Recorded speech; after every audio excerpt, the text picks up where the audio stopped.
셀프 세차 한번 해보려는데 어떤 걸 사야 할지, 뭐부터 시작해야 할지 몰라서 막막하셨죠? 용품은 수도 없이 많고 세차 순서는 복잡하고 길고 보기만 해도 벌써 지친다는 분들 정말 많습니다. 세차를 처음부터 5시간, 6시간씩 디테일하게 할 필요는 없습니다. 헬스장 처음 가서 운동기구 이름 다 외우고 식단까지 완벽하게 짜는 사람은 없잖아요. 일단 걷기부터 시작하듯 세차도 기본적인 순서만 익혀도 충분합니다. 안녕하세요. 세차 초보를 위한 채널 세차빨입니다. 오늘은 제가 실제로 세차 준비부터 마무리까지 딱 1시간 30분 만에 끝낸 현실적인 세차 방법을 그대로 보여드릴 예정입니다. 이 영상 하나만 보시면 뭘 사야 할지, 어떤 순서로 하면 되는지 한 번에 정리되실 거예요. 그럼 바로 시작해볼게요. 세차를 하려고 보면 가장 먼저 뭘 준비해야 하지 하는 고민이 생기죠. 막상 영상들 보면 종류도 많고 다 전문 용어처럼 느껴지니까요. 하지만 걱정 마세요. 처음 시작할 땐 이 정도만 준비하셔도 충분합니다. 이 모든 것 다이소 제품 기준으로 구성이 가능하고 꼭 브랜드 제품을 써야 하는 건 아닙니다. 처음부터 비싼 장비와 고성능 약품을 쓰는 것보다 이용해보면서 필요성이 느껴지면 그때 맞춰나가면 됩니다. 세차에 필요한 도구 목록을 띄워드릴 테니 필요하신 분들은 잠깐 영상을 멈추고 확인해주세요.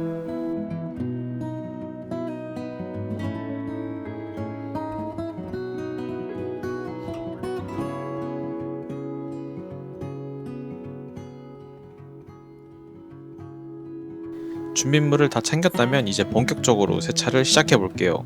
처음엔 어떤 순서로 해야 할지 헷갈릴 수 있는데요. 지금부터 제가 실제로 진행한 순서를 따라가면서 하나씩 보여드리겠습니다. 자, 그러면 이제 본격적으로 세차 순서를 하나씩 따라가 볼게요. 전체적으로는 이런 순서로 진행됩니다. 세차장에 도착하면 먼저 보닛을 열어둡니다. 세차용품을 준비하면서 보닛을 열어 차량을 식혀주면 좋습니다. 너무 뜨거우면 약품이 빨리 말라 작업이 힘들고 부장에 악영향을 끼칠 수도 있거든요. 그리고 세차용 타월들은 전부 마른 상태가 아니라 물기를 머금은 상태로 쓰셔야 합니다. 마른 타월로 쓰게 되면 작업도 힘들어질 뿐더러 기스까지 유발할 수 있습니다. 집에서 세탁기로 한번 세척하고 탈수까지 한 뒤 가져오면 딱 세차에 쓰기 좋은 상태가 됩니다. 샤샴푸는 미리 희석해서 준비해두는 게 좋습니다. 이렇게 생긴 밀리리터가 표기된 계량컵이 있다면 좋겠지만 저희는 구매를 하지 않았죠. 보통 버킷에 샤샴푸 원액 20ml 그리고 물이 2분의 3 정도 들어가면 적당한 비율이에요. 저희가 구매한 다이소 제품은 뚜껑 한 번에 약 5ml 정도입니다. 총 4뚜껑 넣고 물은 버킷의 3분의 2 정도 채워주시면 됩니다.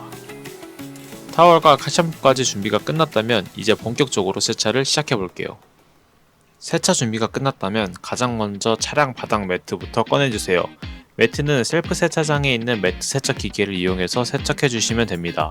저는 오늘 탈수기만 있어서 고압수로 매트를 먼저 깨끗하게 씻은 뒤 탈수기를 이용해 물기를 제거해주겠습니다. 세척한 매트는 건조할 공간이 있다면 세차가 끝날 때까지 따로 두어 말려두는 것이 가장 좋습니다. 만약 건조할 여건이 되지 않아서 습한 상태로 매트를 그냥 넣어야 하는 상황이라면 세차가 모두 끝난 뒤 귀가할 때 히터를 발밑 방향으로 강하게 틀어주세요. 생각보다 빠르게 건조되는 좋은 방법입니다. 다음은 프리워시 과정입니다. 프리워시 과정에서는 본 세차에 들어가기 전에 차량 표면에 큰 오염물들을 미리 불려서 제거해줍니다. 흙먼지, 벌레 자국, 찌든 때 같은 것들을 먼저 불려줘야 본 세차 때 도장면에 흠집이 생기는 것을 줄일 수 있습니다. 저는 먼저 다이소에서 구매한 휠 전용 클리너를 휠에 뿌려주고 셀프 세차장에 있는 스노우 폼을 차량 전체에 분사해 줄게요. 폼이 차량 표면의 오염을 불리는 동안 휠부터 먼저 세척해 주겠습니다. 휠은 차량 중에서도 가장 오염이 심한 부위 중 하나입니다. 브레이크 분진, 도로의 이물질, 기름때까지 복합적으로 묻어있기 때문에 바로 고압수를 쏘기보단 전용 세정제를 먼저 사용해 주시는 게 중요합니다. 아까 뿌려둔 휠 클리너가 오염을 충분히 불려줬다면 디테일링 브러쉬를 이용해서 틈새를 꼼꼼하게 닦아줍니다. 다만 휠의 분진에 고착이 심한 경우 기존의 휠 클리너만으론 제거가 어려울 수 있는데요. 이런 경우엔 산성 또는 알칼리성 계열의 전용 약품을 이용해야 보다 효과적인 세정이 가능합니다. 휠 세척에 대한 더 디테일한 내용은 이후 섹터별 디테일링 영상에서 자세히 다뤄드릴 예정이니 참고해주세요. 휠 세정까지 마쳤다면 이제 차량 전체에 고압수를 뿌려서 표면에 남아있는 큰 먼지나 이물질을 먼저 씻어내줍니다. 이렇게 본 세차 전에 큰 오염물들을 미리 제거해두면 도장면에 흠집이 생기는 걸 방지할 수 있어요. 고압수는 위에서 아랫방향으로 밀어내듯 천천히 뿌려주세요. 특히 문 하단이나 바퀴 뒤쪽 부분처럼 오염이 많이 쌓이는 곳은 더 꼼꼼하게 신경써서 헹궈주시면 좋습니다. 그리고 휠 전용 세정제를 이용하셨다면 볼트 안쪽을 신경 써서 고압수로 충분히 헹궈주시는 게 매우 중요합니다. 세정제가 안쪽에 남아있으면 이후에 흘러나와 마르면서 자국이 생기거나 얼룩이 남을 수 있기 때문이에요. 이제 본세차를 시작해 볼게요. 아까 희석해둔 카샴푸를 이용해서 차량 외부를 깨끗하게 닦아줍니다. 이때는 워시미트를 이용해서 차량 표면을 문질러주면 되는데요. 세정은 반드시 위에서 아래로 깨끗한 부분에서 더러운 부분으로 이동하는 게 중요합니다. 그리고 패널 하나를 닦을 때마다 미트를 헹궈주면서 작업해주세요. 그래야 오염물이 워시미트에 남아 도장면을 긁는 걸 막을 수 있어요. 특히 손이 잘 안 닿는 사이드미러 주변이나 도어 손잡이 주변은 꼼꼼하게 체크해주시고요. 너무 강하게 문지르기보다는 오염물을 부드럽게 걷어낸다는 느낌으로 작업하시면 됩니다. 이제 본세차가 끝났다면 카샴푸를 깨끗하게 헹궈줄 차례입니다. 앞서 설명드린 것처럼 위에서 아래 방향으로 천천히 고압수를 뿌려주시고요.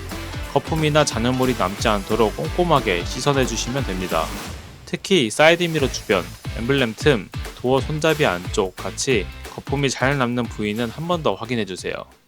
카샴푸를 모두 헹궈냈다면 이제 차량을 깨끗하게 건조해줄 차례입니다. 건조에는 드라잉 전용 타올을 사용하는 걸 추천드려요.